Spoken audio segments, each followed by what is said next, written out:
La quête de service est au cœur de notre sujet aujourd'hui. Nous aurons le plaisir et le privilège d'entendre les témoignages de Bernard Lacour, qui, lui, a été le proche aidant de sa mère Claudette pendant 5 ans. On va aussi accueillir Anaïs Favron, animatrice télé à radio, et radio, oui, et qui est aujourd'hui, elle est proche aidante de son père. Mais d'abord, nous accueillons Angela Vergara, qui est directrice générale du Centre de soutien Entre aidants, qui est un organisme à but non lucratif qui soutient les proches aidants sur la rive sud de Montréal. Madame Vergara, bonjour. Bonjour. Bienvenue. Merci de l'invitation. Oui, très heureuse que vous ayez accepté notre invitation. Vous êtes là depuis 27 ans. Oui. C'est quand même incroyable. C'est un service qui, donc, a commencé en 1990, mais vous y êtes depuis 1994. Oui. Alors, quel est votre rôle? Bien là, je suis directrice générale depuis 1994, Oui. donc 27 ans. Vous gérez cette Oui, boîte-là. depuis l'organisme à 30 ans. J'étais impliquée au tout début de cette belle aventure d'une communauté qui voulait, dans le fond, avoir un service prioritaire pour les aidants. En 90, les proches aidants, on les appelait les aidants naturels. Exact. Il y avait toutes sortes de noms, aidants familiaux. Tout le monde avait un langage différent. C'était quelque chose qu'on n'utilisait pas beaucoup. Et les Ouais. familles disaient souvent, les gens viennent à la maison, on s'occupe de papa, de maman, de mon conjoint, mais moi qui prends soin de ces gens-là, il n'y a personne qui me demande comment moi je vais. C'est tellement vrai. Puis moi, j'ai des questions, moi, j'ai des soucis, j'ai des interrogations. Alors, en 90, tous ces gens-là qui avaient participé à des activités que le CLSC Saint-Hubert offrait à l'époque. Donc, 7 citoyens, il paraît qu'ils étaient 7. Oui, Qui 7 ont citoyens. dit, un instant, on a besoin d'aide. Oui, ensemble, on formait un conseil d'administration provisoire parce qu'on voulait créer un organisme communautaire. On est en fait le premier organisme communautaire incorporé au Québec à avoir une mission première de soutenir les aidants qui prennent soin d'un proche âgé. On était vraiment innovateurs à l'époque et eux autres, c'était ça. Donc, quel service on pourrait mettre sur pied tout en respectant les services qui existaient déjà en 90, mais avoir une sensibilité, une priorité pour l'aidant, pour celui qui prend soin de quelqu'un. Aider Alors, celui qui aide. c'est ça. Comment faire en sorte pour être là pour ces gens-là. Fait que tranquillement, il y a une analyse qui s'est faite. On a commencé à avoir des services de surveillance à la maison. Il y avait beaucoup d'inquiétudes il y a beaucoup de proches aidants qui travaillent. Donc, j'appelle à la maison, papa, maman répond pas. Qu'est-ce qui est arrivé? Alors, tranquillement, on a mis sur pied un système d'alerte médicale. En 90, ça n'existait pas. Maintenant, il y a beaucoup de compagnies, Lifeline, vous en avez plusieurs qui ont des systèmes puis très performants, mais à l'époque, c'était autre chose. Alors, on a commencé avec la communauté. Le service de police de Saint-Hubert s'avait impliqué à l'époque. Je me souviens encore le directeur qui m'avait dit, oui, nous, on va embarquer dans ce beau projet. Alors, on avait acheté des appareils, on les donnait presque aux aînés. Mais vous devez avoir un grand sentiment de fierté d'être là depuis 27 ans. Oui, là. oui. Oui. Vous avez tout vu évoluer. En fait, vous avez aidé à mettre ça sur place, puis vous avez vu ça grandir au fil des ans. Oui, puis je dirais, c'est la joie de voir la communauté se rassembler pour un objectif, réaliser ensemble des services là, incroyables. Tu sais, depuis 30 ans, des fois, je regarde puis je me dis, my God, c'est incroyable pareil. Puis comme on sait, les organismes communautaires, on n'a pas beaucoup d'argent. Hein? On est réputé pour faire des miracles avec rien. Puis aussi des contacts. On est très, ils disent, souvent les gens diront, on est des quêteux professionnels. Parce que des campagnes de financement, entre autres, par exemple, pour ce service d'alerte médicale, on est allé chercher à peu près, je pense, 150 000 pour acheter les appareils et les redonner aux familles pour qu'ils puissent avoir une sécurité. Fait que c'est toujours beaucoup de projets et d'engagement là, à aller chercher. Il y a quelques volets là, dans votre service. Il y a la formation, soutien de groupe, service de répit. Alors, si on parle de formation, qu'est-ce que ça veut dire? Ça consiste en quoi?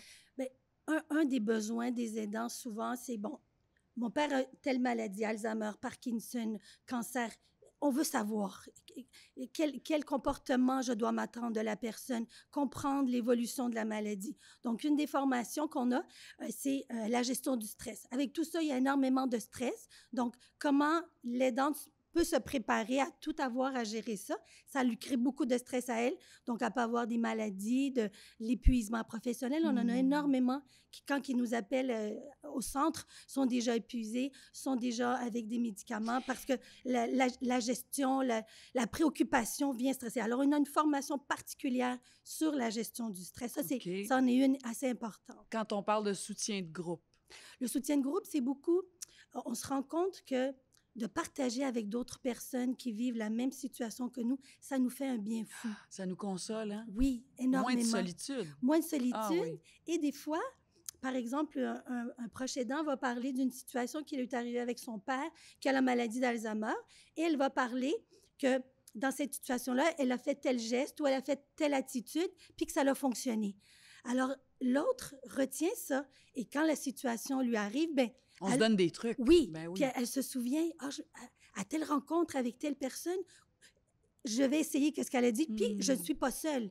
Il y a d'autres personnes qui vivent la même situation. Ça, c'est énorme. Mais souvent, que les je suis gens... pas toute seule à être à bout de force, Exactement. être découragée, pleurer toute une journée de temps, plus savoir quoi faire. Il y en a qui ont des idées noires aussi, on Oui. le sait, c'est normal, Des c'est fois, humain. on a des courriels sur notre site Internet, justement, des dames ou des messieurs qui nous écrivent puis qui nous disent, là, il faut nous appeler là, parce que moi, là, s'il n'y a personne qui me répond d'ici tant de temps, que là, nous, on n'est pas un centre de suicide, mais on a C'est la des détresse textes. humaine. Oui, exactement. Ouais.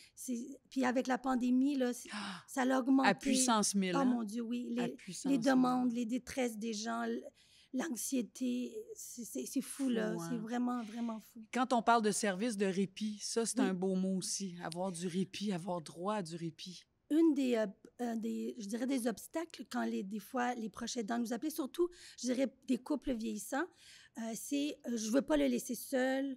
Puis là, je ne veux pas demander à la famille si je vais chez vous pour une formation ou un groupe d'échange. Si je vais aller prendre un café avec ma sœur ou je vais aller faire mon épicerie pendant 2 heures cette fois-là. Oui, tout à fait. Ou Alors, aller magasiner. Nous, on s'est dit, il faut pouvoir offrir, quand la proche aidante est prête pour venir à des services, un service de répit gratuit. On ne veut pas que la famille ait à payer et on veut que ce soit des professionnels.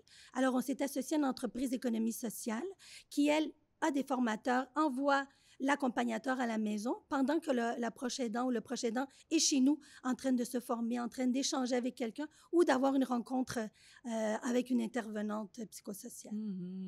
Parlons du tabou, Angela, autour de... Ça reste, même si ça fait longtemps... exemple, il y a 20 ans, là, Oui. parler de proche aidance, parler d'aller chercher de l'aide, c'était tabou.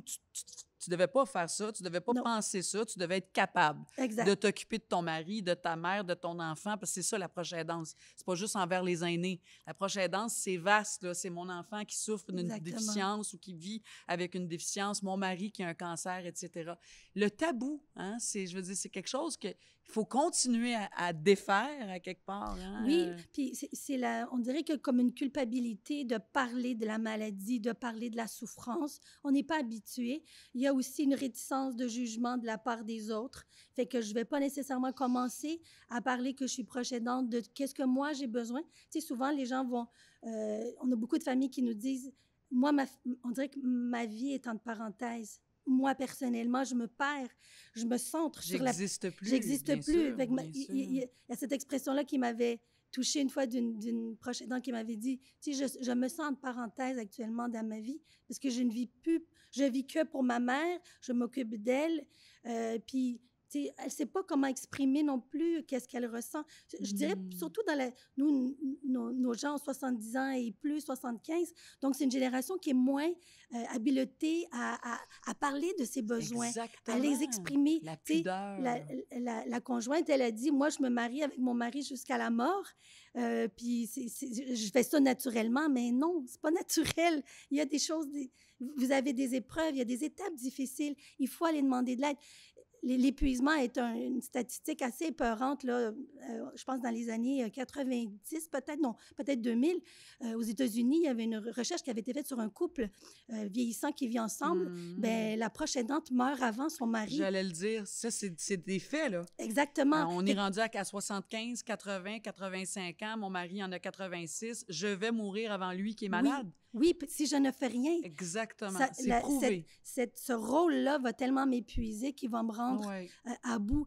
L'importance tout de suite, dès qu'on commence dans ce rôle-là, parce que des fois, ça se fait naturellement, puis on a de la difficulté aussi à le voir. Hein. Souvent, moi, quand mes collègues aussi au bureau font des conférences, on lève la main, on demande à la salle qui est proche aidant personne lève la main. Après qu'on a fini d'expliquer qu'est-ce que c'est, tu as la moitié de la salle qui lève la main, Exactement. qui dit oui, moi je suis proche aidant. Mais les gens ne se Absolument. reconnaissent pas. Non. Alors ça, c'est un enjeu, je dirais, de société parce qu'il faut que les gens se reconnaissent rapidement. Allez chercher des services. Les services sont là pour vous aider. Puis je le répète tout le temps, puis je vais le répéter, je pense, tout au long de ce balado-là, c'est qu'on n'a pas les compétences pour répondre à tous les besoins. Non. Hein? C'est vaste, là. Aider, là, c'est vaste. Oui, c'est faire à manger, nourrir, laver les draps, le linge, aider à aller à la salle de bain, conduire chez le médecin. C'est bien plus que ça, là. Oui. C'est tout aussi, c'est tellement émotif. Il y en a qui sont en colère, il y en a qui peuvent être violents selon la maladie, selon l'étape Puis- dans laquelle Puis on est on n'a rendu. pas besoin de tout savoir. Il y a des services qui sont là. Tu sais, nous, les intervenants, font beaucoup d'accompagnement dans les démarches auprès des familles. On a besoin d'adapter le logement pour une personne qui est bon, Oui. qui peut plus marcher. Il y a des services. Les centres d'action bénévoles sont là pour de la popote, des visites d'amitié. Bon, maintenant, avec la pandémie, c'est un petit peu plus compliqué, mais la oui. communauté est là pour... Mais c'est difficile de trouver les services. Les familles ne savent pas. C'était mon prochain volet de dire les défis, c'est quoi? C'est chercher les ressources. Oui, il y a plein de familles qui nous ont passé des journées au téléphone. On cogne pas à la bonne porte, on pose pas la bonne question. Il y a un roulement de personnel beaucoup dans le réseau de la santé. Alors, une intervenante qui est là depuis longtemps, qui connaît les ressources, quand elle quitte, il n'y a pas tout le savoir qu'elle a, elle ne le transmet On pas à sa recommence. remplaçante. C'est comme s'il fallait réexpliquer toute notre affaire. Puis là, on nous, repart à il zéro. faut qu'on fasse des informations pour ces gens-là, pour les écouter. N'oubliez pas, quand vous allez à domicile, au médecin à domicile, s'il y a un proche aidant, une proche aidante, transférez-la. On est là pour pouvoir les soutenir. Les listes d'attente aussi, on est face à des listes d'attente. Juste Énorme. ça, gérer ça, c'est épuisant. Oui, puis les familles disent pourquoi je vais appeler. Au niveau de l'aide psychosociale au CLSC, la dernière fois, je pense qu'il y avait 9 mois d'attente. On ne peut pas attendre 9 mois pour avoir un service. Mais non, parce que c'est là qu'on est en détresse. Ben oui, c'est c'est aujourd'hui, maintenant. c'est demain, c'est cette semaine. C'est pas une bonne semaine, Exactement. cette semaine. Il y a tout un... Le système est lourd pour les familles. Très lourd. Les formulaires à compléter, à raconter ton histoire d'une intervenante à l'autre, parce que là, ils ne se parlent pas entre eux. institutions. Parce qu'eux aussi sont débordés, eux autres aussi. Hein? Je veux dire, c'est un tout, en fait. Oui, tout à fait. Ça devient... Oui. C'est ça, c'est un stress de plus pour la famille d'essayer de comprendre tout ça puis ils se découragent, ils se disent, ben là, je vais plus appeler nulle part parce que partout où j'appelle, c'est un non-recevoir. Alors, qu'est-ce que ça me donne? Pour ceux qui nous écoutent, Madame Vergara, donc le Centre de soutien entre aidants, cet organisme-là sur la rive sud de Montréal, comment on peut communiquer avec vous? Comment on fait? Téléphone.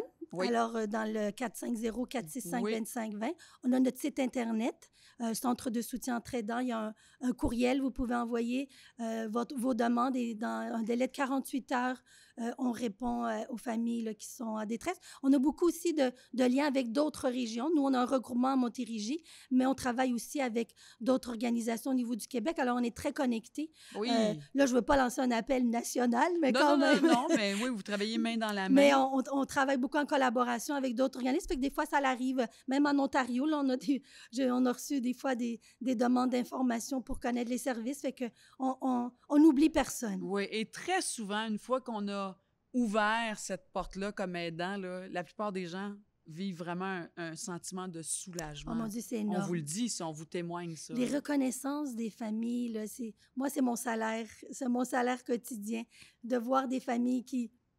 Une petite carte, un petit mot, puis ils nous disent comment on les a aidés, comment ça a soulagé dans la maison. Faire une différence dans la vie des gens. Ah oui, incroyable, incroyable. On a beaucoup, beaucoup, beaucoup de reconnaissance. Les professionnels qu'on a aussi, c'est des gens engagés. Toute mon équipe, là, la plupart, ça fait très longtemps qu'ils sont avec moi. Alors, c'est une belle famille qui aide plusieurs familles, qui aide la communauté. Moi, ça, c'est ça. C'est votre paye, hein? Oui, exact. En tout cas, je peux vous dire que c'est vraiment, c'est rassurant de vous savoir là, et je suis convaincue que ceux et celles qui nous écoutent en ce moment ont ce même sentiment-là. Et je répète, hein, c'est le 450-465-2520, info à commercial centre soutien d'entraidants, entraidants.com. Madame Vergara, merci beaucoup. Merci d'être venue, puis merci au nom de toutes ces familles-là pour qui vous faites une grande, grande différence. C'est précieux. Merci beaucoup. Merci.